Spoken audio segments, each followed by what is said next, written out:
Utie Oha Echi Ponkno. Needs FM.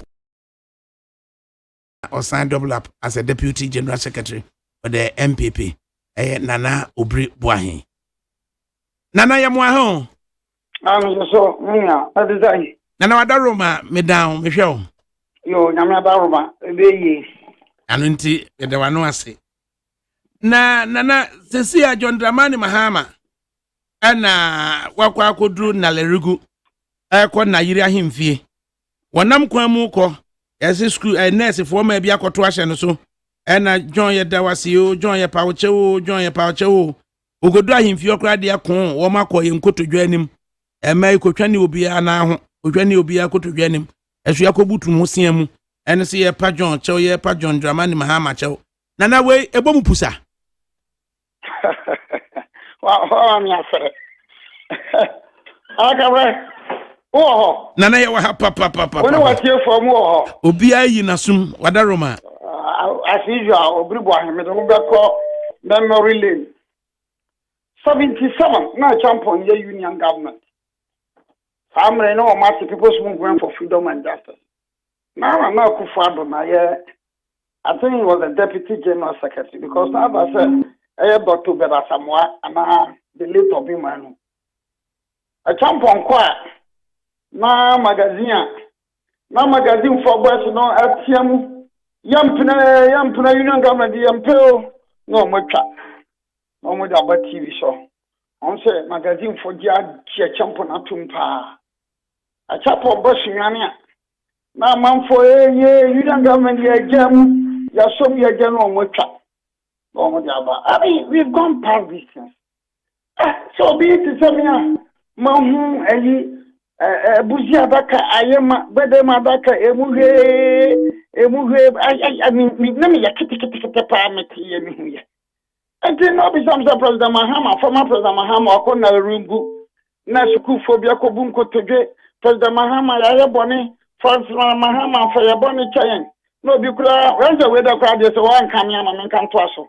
Obikura bakata President Mahama ya yamfum suonti ya yamfum so kasienti na baka sansem we ni nyina. Look, if you're a seasoned politician to send you Obribwai mama pam kapreba majaja na tio adakabre President Mahama ya president no dey adupre sana bomfoka na dupre odi na nwiem na odi ya campaign ko baye wanya na no de tiasie nam na oba benya. I think about these things. I mean, it's politics, you know. That be biba na comic relief biaba na say people were complaining about it. I think a crapping polo. And one of these seasoned musicians I appear to Shana. You know that just of you. The man do on my young Shana easy tension. I mean, look, for some of us seasoned in MPP, seasoned in politics, after this time, now President Mahama Kona Rungu, now Maya Biaka say, "Ya Bonnie, ya Nia home, ya so." Now, last 2 weeks, you know, people who know a lot of the economy of this country, I can say, "Oh, look, President, bail out na Modiaban, the Maya dear papa.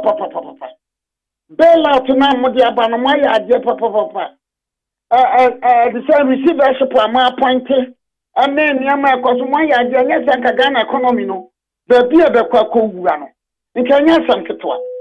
I am prepared to listen to Dr. Tuahinam and the others who will be lecturing me on the economy, who will be telling us, who will be very forthright. I am prepared to listen to the Kwaku artists. I am prepared to listen to the Oforetes. I am prepared to listen to people who can tell us a lot. I am prepared to listen to Buahedus of the cocoa industry. Our mobility picture man so Mudamumen na young idea, na that's a very number.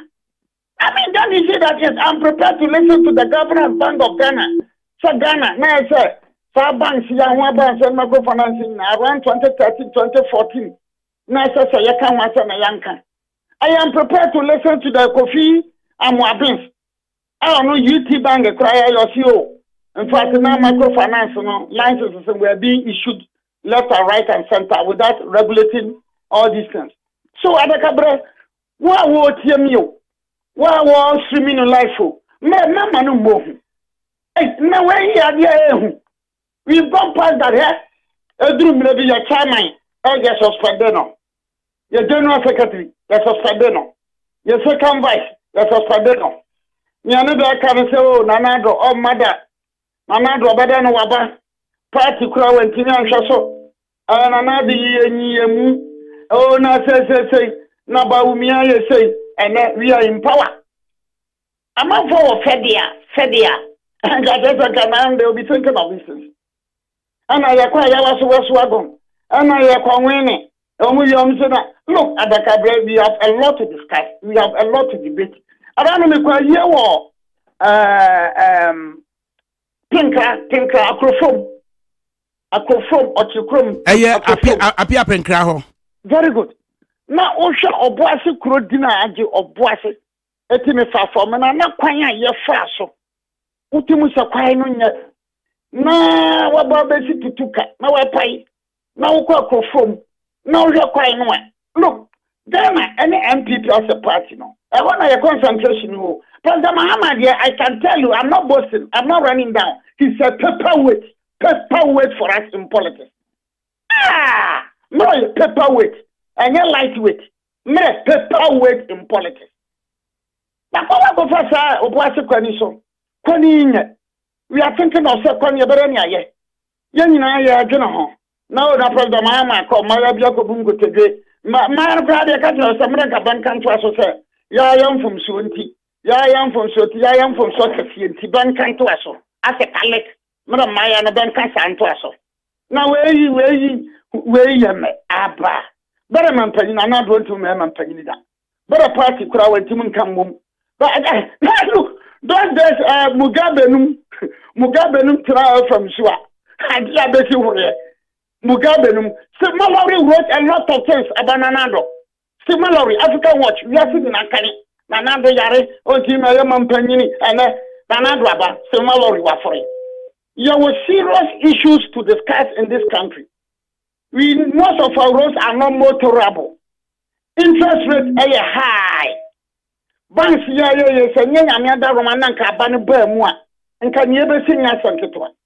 microfinance and on Ghana for MPP for a competitor, so we are competitor. Any unemployment, a MPP competitor. Any high interest rate, MPP, your competitor for 2020. Any bad roads, your competitor. Not NDC. NDC is not a competitor for the New Patriotic Party. I am repeating it. I am not boasting. I am being sincere. I am being honest. President Mahama, the NDC, no, and your competitor, Capra, my MPP. Ya can't come, ya didn't come, ya didn't say this nation must move forward. And this nation must move forward. 8 years and another video. And if you so, and any abre. Eti ano de nkwan de ano de aka so ne one man ni kan se bi no ba ase ne be yam hihye ba de a abrofo be ola one man ni kan ade nya ita ese when bishop ba amanyo se mu ncheye oba MPP mu ncheye ni ho so na la mara we pu sakra ya dawuro kra ya are na ba dawuro kra ya are na ba Etia Keno. Na na ama confidence akosra it appears say competitors crowd say NDC nkan NDC of Mahama. So if NDC is any other person bia sononko. John Mahama dia you can form and think kasa de bebe lai mumo. So dia odot ya be sa man fon kan for be lai mumo. So we jere baba. No, I mean, how can President Mahama pose as a threat to MPP in the light of the development, in the light of the vision, in the light of the development, the light of the vision, in the light of the fact that we are thinking outside the box, in the light of recognition again, we are suffering. No,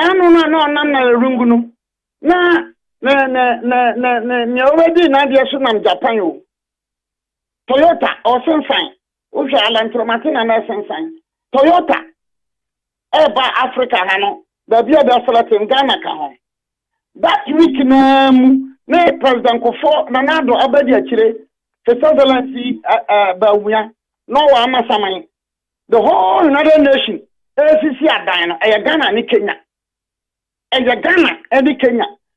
Not Dr. Bawuya or Amasaman or Cathy Sword. It's a remarkable achievement. A remarkable achievement.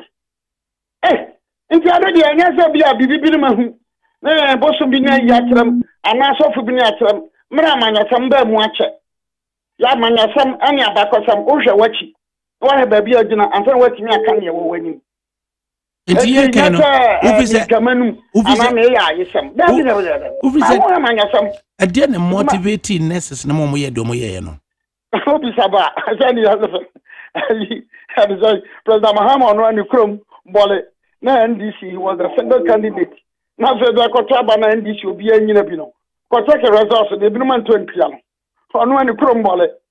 On one question, as a sole candidate NDC. I don't know what to your ball in Chrome. It's a human phenomenon, it's a human institution. Now, the Cabroca just said, oh, my mamma, Papa, Mabel, Benjamin, and Batawasam. Only every crowd, no shame in Suku. One was on the side, the scrum and listening 50. And so, Sabi Kafrake, the organ of one. And the sociologist will tell you, say, about the ATBC. I mean, when you say, well, Timber, you cry, a bit, and come to quote you. My brother come and say it. Quote on a setting, and I can abon. And come to quote you. My brother come say it. I'm saying, look, I'm not running down the former president, but I'm being honest and sincere. He is not a match. For him, and he's bringing him, no, it's a mismatch. It's a mismatch. He's not a lightweight. He's a paperweight for us in politics. Ne then ultimate keep Nana Danko Akufo-Addo at bay in 2012 elections. That was 2012. What happened? We went to court. What happened? A lot of revelations came out. What happened? Correct Supreme Court judges now. What happened? Even 3 of them crashed in peace. 1 win. 2, Koshe, Doche, and Bafuboni. Omukran Timan CDP. Nipa CDP Abemi and Sape. I think Yira, and then Akamba, and then Gadagosu. I stand to be corrected. But I one of history, and I get my uncle cry. But about phoning and then go a passo, or 4, and then go a passo. Who told us soldier no need to? When you be a man, and you pass Cassiana, but they come up. Sunday city in Paru for being a buyer, the Anase, and the question. The same President Mahama. Abra, Adakabre, Katraba Betia, sir, and Yan Ganimiga. I will not run down my former president. I will respect him as a former president. I will give him every respect and recognition as a former president. But I'm saying that all will be equal. And I think, 2020, no. I am mismatch, honestly. I am mismatch. Nafe, so kind of modern Yamikrasi. Andy before. Sanka, you didn't mismatch Yabe. Oh, no. You see, Andy ni Ghana some copies of Yesu Baba. I had a party for free Baba. Me in case Andy for Bantoman and Abentomano. The court Jason, you bring no de buy no. Me and this I saw, Timuko Jason, former president Yamunya and the Belsio, and the senior Limumu. You bring the buy no. But see, as a lawyer, as a politician, as somebody who is a visionary leader, should I be thinking of only Ghana, NDC, and MPP? No. I should think of who will deliver. And another MPP, they are doing it well.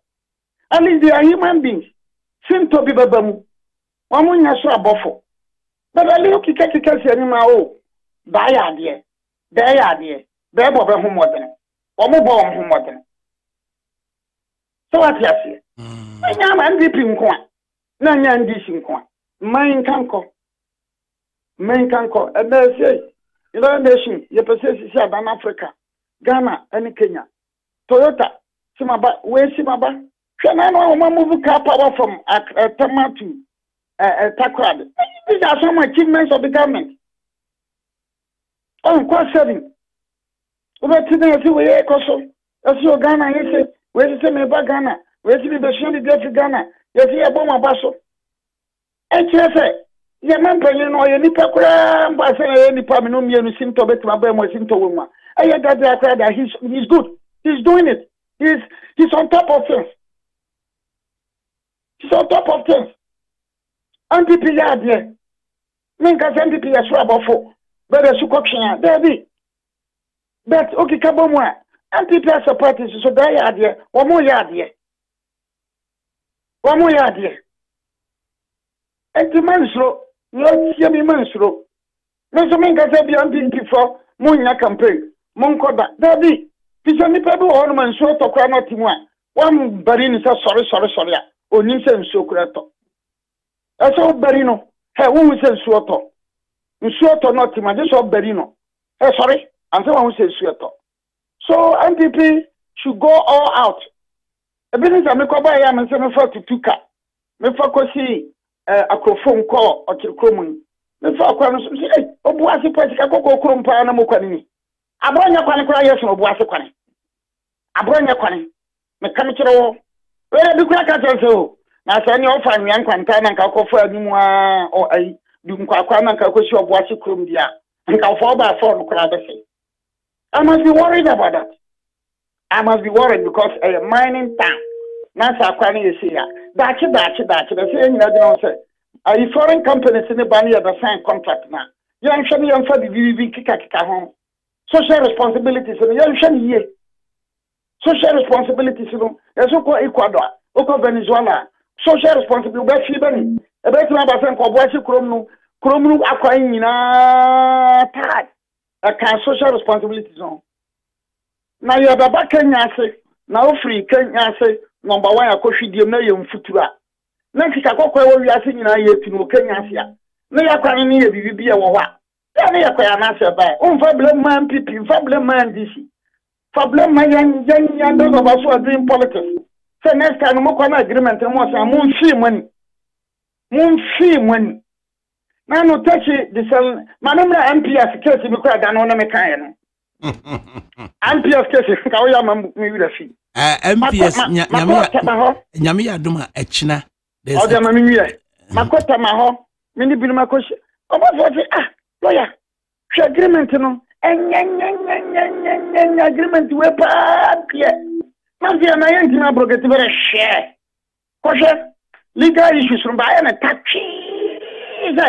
Over so court to crowd the other over court of arbitration. Approach it, yeah. The Ghana forbidden the pen that's sunny. That is for you. Quite unfortunate. African politicians. A blimey already said, no man, no crowd, no man, never quack, because Obenya no kofi obi afim. Obenya no kofi obi afim. So yeah, politics, yes, MPP and DC, Yabekasa, Ampa. Many a man who ye. But President Mahama is posing as a threat for MPP as a party. Wallahi talahi. It's impossible. Extremely impossible. Nana say fait accompli. Nya dia chese. Ana fait accompli so. David. Mira Bruni bi. No kwa driving license. Mbe bebe no so hwe. Mbe say wo kaka na esokokwa a ekere say. Ora esokokwa ekere say gina ho. Oba na say eso amba so e. Ti say yellow no ora say anoma get set. On your mask get set all anoma get set. But I also agree so let me say dimija abun no let me dimija ni mi dimjako. The point I'm making is that look, President Mahama for me is a paperweight for us. President Mahama to the number is a mismatch. But look, we need to go all out and campaign and disseminate that. And then we can have a one of crying about benefiting from free senior high school. And so no, on the Ontario. Until we catch us a big out in show. Ni sure to gidi one mono who says so correct or that's it. So babono. So babono. And then just say Oma yen so yen campaign yen kan sempa. Muma yen ko MPP NDC. Wun NDC for kama ono wa mon ko MPP ni kama mon ko no pro debida. Enyan tokwa. Debi muma yen yese se be ka fete se be nyado a policy form yenu na obi koku polisa na mo ya na politics. Debi mete kura na mo wi aho. Nipa wo so ba ya na amanyasam. Kakura de ya kidnap ma ya bia ya na anamanyasam. Ada ni biru amanyasam tani sei. Biru ba amanyasam tani sei. Enti ya musu ni antanya se ya tiada se. Debi untina kasam no convince me ko bi on me se sokro to on ko bon wa hu se sueto. Sai ni pa no ati on hu se sueto hu da chime da on pipi no.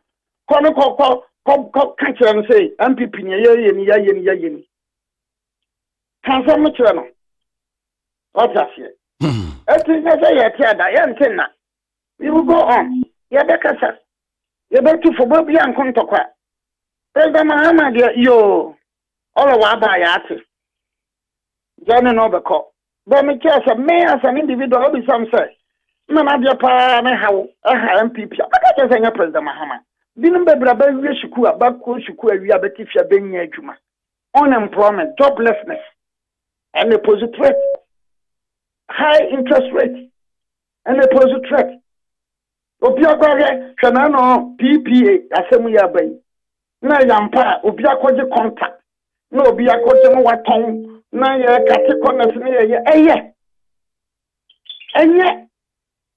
enye eno na yeti asema yem hyen tashi desalination project bia wo ho eno na nso bi de krata abram si ye orahe nkani akora nso kora be ko ha nja notice be bia agreement no Ghana Water Company na etia nkani akora nso wo tashi desalination project wo no nkani akora nso me ba kwa ko pe generator na generator no ba power generator na aye adwuma no Ghana Water Company ne betua sa aka no agreement ya Ghana for pa binim ba sign hey eno dia David ya nyina ho David ena yi President Mahama ya boni oh we dey man ba kire ba dwene ya boni mu need battle don't need to insult them don't abuse them don't vilify them wa kire na dwene Papa kwa President Mahama ebe ni beti ayi so we ni VIP bus se be ha ba mfuru ni animu nani so bamra ane dia anya asem okay enia nana wadaruma yebede wase ene spirited defense PS agreement na pa so nya bikania kashi desalination no pa unya bikania you wait for this country. Nana wadaruma yebede wase awie Yo msum dase Nana Obribu ahen qualified and practicing lawyer na yatene no na Utie oha extra punk no Needs FM